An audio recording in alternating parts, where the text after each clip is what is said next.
ऐसे नहीं बोलेंगे, ऐसे नहीं बोलेंगे कि x का वैल्यू 3 मिला।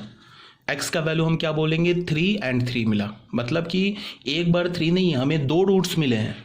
ठीक है, हाँ वो दोनों रूट्स इक्वल हैं। अगर मैं बोलूँ x के कितने वैल्यूज मिले तो तुम बोलोगे 2, और मैं बोलूँगा 2 और तुम बोलोगे 2, बट वो दोनों इक्वल है। एक रूट नहीं बोलोगे, एक रूट बोलोगे गलत हो जाएगा। x के दो रूट्स मिले हैं, बिकॉज दुनिया के किसी भी क्वाड्रेटिक इक्वेशन के दो रूट्स होते हैं, चाहे वो कैसा भी क्वाड्रेटिक इक्वेशन हो। अगर x पे पावर 2 है तो उसके दो रूट्स आएंगे ही आएंगे, इस बात की गारंटी है। ठीक है, तो आप कैसे बोलोगे, हमें दो रूट्स मिले। ठीक है, क्या बोलोगे, दो रूट्स मिले, बट वो दोनों रूट्स इक्वल मिले। तो ये दो रूट्स आ गए x के। अब तुम कैसे लिख सकते हो, 3x² माइनस 18x प्लस 27 को कैसे लिख सकते हो, 3 कॉमन ले लो, ये हो जाएगा x² माइनस 6x प्लस 9, ये 3, इसको क्या लिख सकते हो, x माइनस फर्स्ट रूट यहाँ से तो 3 है, into x minus second root वो भी 3 है, तो ये क्या हो गया 3 इंटू एक्स माइनस 3 का होल स्क्वायर।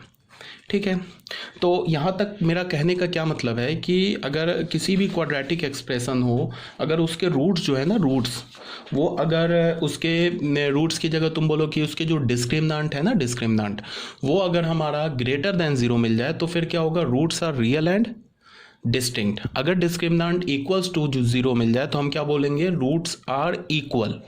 ठीक है, तो उसके बाद एक तो ये बात मैंने बताई आपको, ये ऑलरेडी आप 10th क्लास से जानते होगे।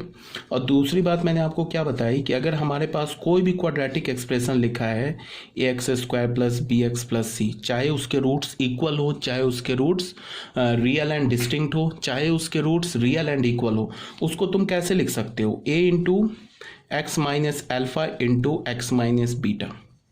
यहाँ पे अल्फा और बीटा क्या है, उस क्वाड्रेटिक एक्सप्रेशन का रूट है। अगर रूट्स इक्वल होगा तो यहाँ बीटा की जगह भी क्या हो जाएगा, अल्फा हो जाएगा, तो फिर क्या हो जाएगा a into x minus alpha का होल स्क्वायर। ठीक है बच्चों, यहाँ तक कोई प्रॉब्लम नहीं है। तो ये बात तो ऑलरेडी आप जानते हो। ठीक है, अब आ जाते हैं थर्ड पॉइंट पर। थर्ड पॉइंट क्या है, इसको थोड़ा ध्यान से देखो। fx हमारे पास क्या है, ax² प्लस bx प्लस सी। अब अगर तुमने, ये भी फिर क्वाड्रेटिक एक्सप्रेशन है, ठीक है, अगर तुमने d कैलकुलेट किया तो d हमें क्या मिल गया, b² माइनस 4ac। अगर ये लेस देन 0 आ गया तो यहाँ से हमें क्या पता चलेगा, roots are imaginary, roots are imaginary. Root जो होगा क्या होगा, इमेजिनरी होगा। इमेजिनरी जो रूट्स होता है वो रूट्स होता है, ऐसा नहीं बोलोगे रूट्स डज नॉट एग्जिस्ट। बात समझो, रूट्स डज नॉट एग्जिस्ट आप 10th क्लास तक बोलोगे तो चलेगा। क्यों चलेगा, बिकॉज हम लोग क्या बोलते हैं, इमेजिनरी नंबर को अप टू 10th क्लास तक क्या बोलते हैं कि इमेजिनरी नंबर एग्जिस्ट नहीं करता है, ये 10th क्लास तक बोलते हैं। बट 11th क्लास में क्या है कि तुम इमेजिनरी नंबर पढ़ोगे, इमेजिनरी नंबर एग्जिस्ट करता है। इमेजिनरी नंबर पे एक पूरा चैप्टर है, कॉम्प्लेक्स नंबर, उस पे हम पूरे चैप्टर में हम इमेजिनरी नंबर्स पढ़ेंगे। ठीक है, तो आप ऐसे नहीं बोलोगे roots does not exist. Roots does not exist बोलोगे फिर वो गलत हो जाएगा। आप बोलोगे कि real roots does not exist. Real root exist नहीं करता है, हाँ बट रूट तो एग्जिस्ट करता है। रूट भले ही इमेजिनरी हो बट इमेजिनरी नंबर भी नंबर ही होता है। Imaginary number is well defined, वो वेल डिफाइंड नंबर है। तो आप बोलोगे real roots does not exist, या तो ये स्टेटमेंट सही होगा, या बोलोगे रूट्स ये क्या बोलोगे, real roots does not exist, या बोलोगे रूट्स आर इमेजिनरी। ये नहीं बोलोगे रूट्स डज नॉट एग्जिस्ट, इसका कोई मतलब नहीं होता है। तो ये बात आ गई समझ में। तो यहाँ ये मैंने बोला आपको। तो तब भी अगर रूट्स इमेजिनरी है ना तो भी तुम इस fx को ऐसे लिख सकते हो। बात को समझो, a x minus alpha x minus beta, but यहाँ पे क्या होगा, बट यहाँ पे क्या होगा, alpha and beta are imaginary, alpha and beta are imaginary.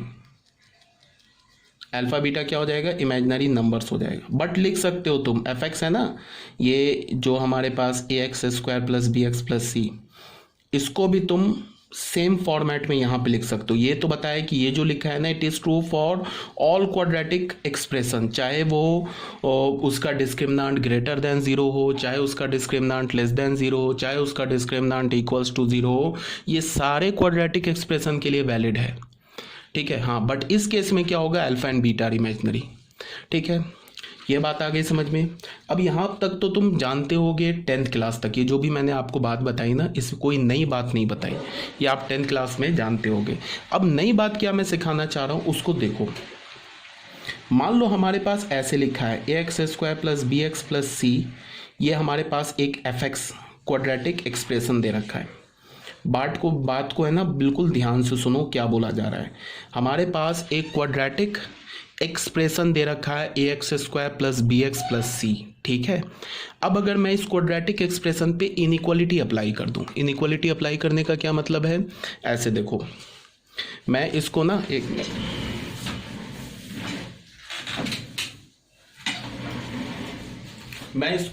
इस क्वाड्रेटिक एक्सप्रेशन को, आई होप ज़्यादा विजिबल आया, ठीक है। मैं इसको ऐसे बोल दूं कि ax² plus bx plus c is greater than equals to 0, या ax² plus bx plus c is less than equals to 0, ax² plus bx plus c is greater than 0, ax² plus bx plus c is less than 0। अगर इस type का मैं inequality इस पे डाल दूँ quadratic expression पे, ठीक है, तो इसको हम कैसे सॉल्व करेंगे। तो मेरी बात को सुनो ध्यान से, यहाँ पे मैं कुछ पॉइंट्स बता रहा हूँ जिसे आपको याद रखना है अभी for time being without any proof. तो आप बोलोगे इसका प्रूफ कब करेंगे, तो प्रूफ हम इसी 11th क्लास के टॉपिक में करेंगे, बट अभी आपको याद रखना है विदाउट एनी प्रूफ, बिना किसी प्रूफ के याद रखना है जो अभी बताने जा रहा हूँ। अगर ये क्वाड्रेटिक एक्सप्रेशन दे रखा है, ठीक है, ये fx क्वाड्रेटिक, ये इंपॉर्टेंट है, ध्यान से सुनो, ये क्वाड्रेटिक एक्सप्रेशन दे रखा है fx, ठीक है। अब अगर मैंने क्या बोला कि इसमें और भी दे रखा है कि इसका जो डिस्क्रिमिनेंट है वो लेस देन 0 है, एंड a जो है ना a, ये क्या है, कॉफिशिएंट ऑफ x² का कॉफिशिएंट भी क्या है, पॉजिटिव है।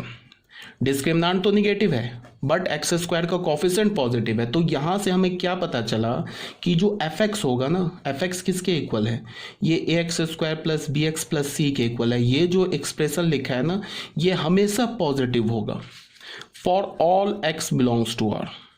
ये इंपॉर्टेंट है, इसे आप याद रखेंगे जो अभी मैंने बताया, ठीक है। दूसरा मैंने क्या, चलो इसका एक एग्जांपल ले लेता हूँ। मान लो हमने एक क्वाड्रेटिक एक्सप्रेशन ले लिया x² प्लस x प्लस 1, इसका हमने d निकाला, तो b² माइनस 4ac, b क्या है 1² माइनस 4 क्या है 1, a c भी 1 है, तो क्या मिला -3 लेस देन 0, एंड a क्या हमारा कॉफिशिएंट ऑफ x² का कॉफिशिएंट क्या है 1, तो यहाँ पे हमें क्या मिला, d is less than 0 and a is greater than 0, ठीक है। तो इससे हमें क्या पता चला कि तुम ये जो fx एक्सप्रेशन लिखा है ना, quadratic expression fx is equal to x² plus x plus 1, ठीक है, इसमें तुम x की जगह दुनिया का कोई भी रियल नंबर डालो, एनी रियल नंबर, ये जो पूरा fx है ना, ये जो पूरा एक्सप्रेशन है, ठीक है, ये हमेशा पॉजिटिव आएगा, 0 के भी इक्वल नहीं होगा, हमेशा पॉजिटिव आएगा। चलो एक दो एग्जांपल्स लेके एक दो x का वैल्यू रख के देख लेते हैं।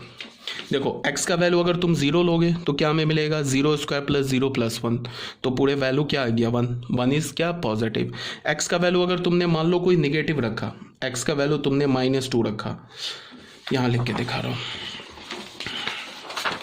हमारे पास क्या है, हमने क्या बोला कि fx हमारे पास क्या गिवन है, x² प्लस x प्लस 1 है, इसका d क्या हमारा लेस देन 0 एंड क्या हमारा a क्या है ग्रेटर देन 0। तो मैंने क्या बोला कि ये जो एक्सप्रेशन है ये क्या होगा, पॉजिटिव होगा सारे रियल नंबर्स के लिए, ठीक है, चाहे कोई भी रियल नंबर हो, कोई भी एक दो रख के देख लेते। f0 निकालते हैं, x की जगह 0 डाला तो 0² प्लस 0 प्लस 1 ग्रेटर देन 0।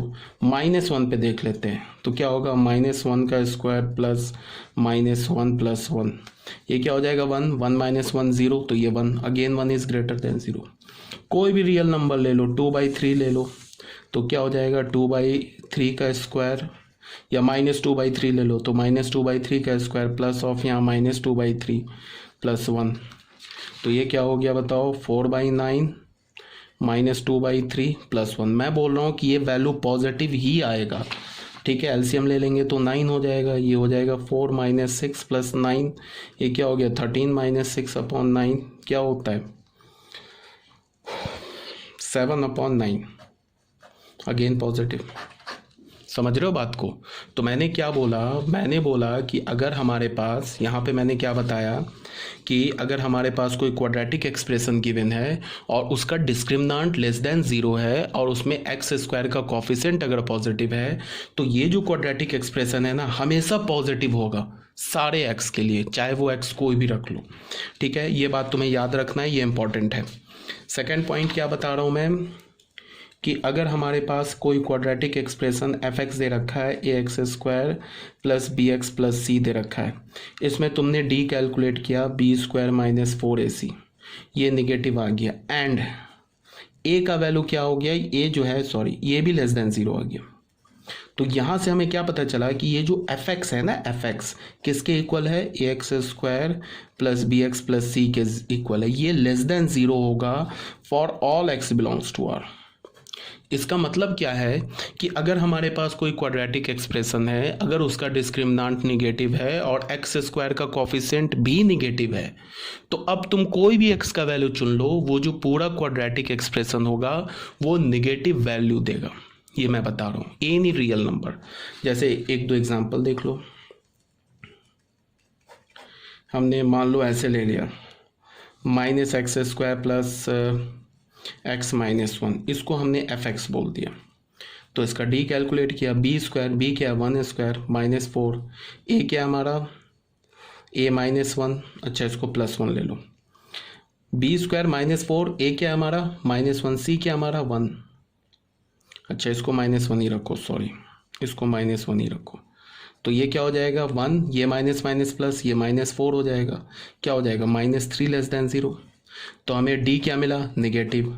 ए क्या है, coefficient of x square, x square का कोफिशिएंट किसके इक्वल है, -1 के इक्वल है, कैसा नंबर है, नेगेटिव।